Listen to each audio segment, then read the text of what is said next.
doing? No, don't do that. This week we'd like to feature X-Plane 12. X-Plane 12 is a gorgeous simulation for general aviation and more. You can tweak the X-Plane environment to practice specific skills and simulate conditions you'd encounter in a real cockpit. Play it back with new and experienced pilots alike. Love the way you can replay landings and more from any angle. There are infinite ways to practice detailed failures. You can test your reactions and the limits of your aircraft in failure simulation scenarios. You can browse over 500 plus failures to create the perfect training environment for you. Brush up on the classic fundamentals in the Cessna 172, or explore the new MCDU system in the Airbus A330. You can also experience a world of add-ons. Everything that comes with X-Plane makes it the most realistic, most robust flight sim experience you can ever have. X-Plane 12 puts you in the cockpit. Check them out today. Hey guys, it's your boy Breezy with another interesting aircraft to dive into. Today, we're diving into the world of experimental aircraft with an in-depth look at the Kalinin K-7, one of the most unique and ambitious aircraft ever built.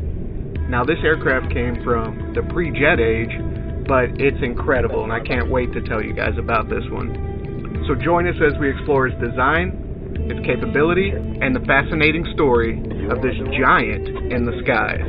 Let's get right into it. So the Kalinin K-7 was a Soviet experimental aircraft designed by Konstantin Kalinin in the early 1930s.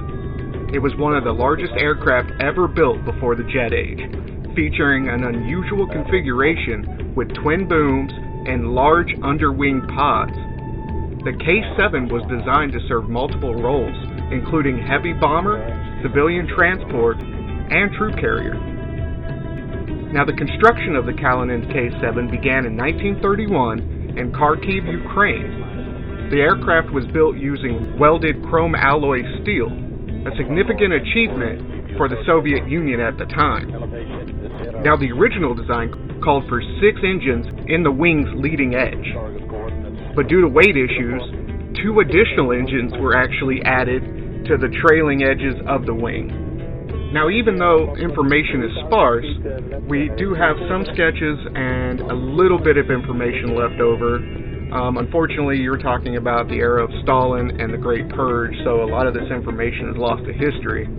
However, we do know that the K-7 was powered by 7 Mikulin AM-34F V12 engines, each delivering 750 horsepower.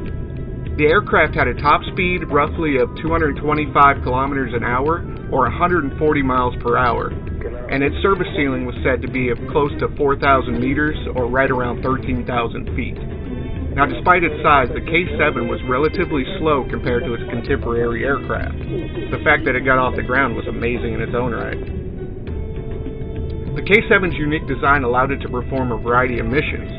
In its bomber configuration, it could carry up to 9,600 kilograms of bombs and was armed with 8 20mm cannons and another 8 7.62mm machine guns. The K-7 first flew on August 1933. However, the initial flight revealed some significant stability issues and severe vibrations caused by the airframe resonating with the engine frequencies.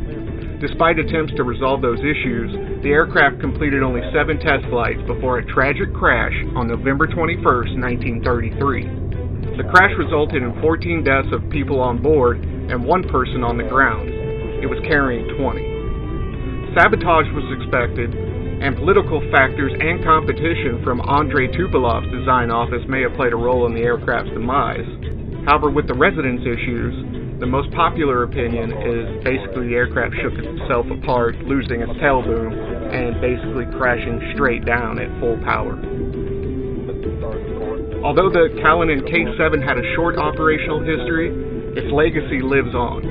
The aircraft represented a significant achievement in Soviet aviation and showcased the potential for large multi-role aircraft.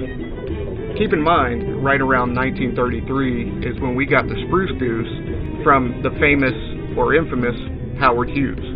We were trying to build some of the most massive machines, and aircraft weren't excluded from this.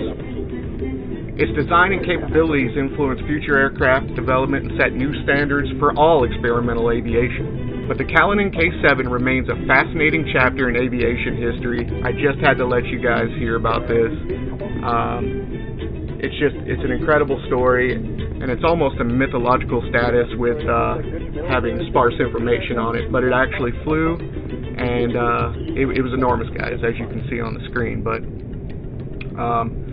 it just remains such a fascinating chapter in aviation history, and it reminds us of the bold ambitions and innovative spirit that early aircraft designers had. But that's it for today's video, guys, on the Kalinin K-7. If you enjoyed exploring this unique aircraft with us, please give us a thumbs up and smash the toast by hitting the subscribe button. If you'd like more content on aviation history and technology, be sure to hit that notification bell. Thank you guys so much for watching. Y'all are amazing. Blue skies and happy hunting.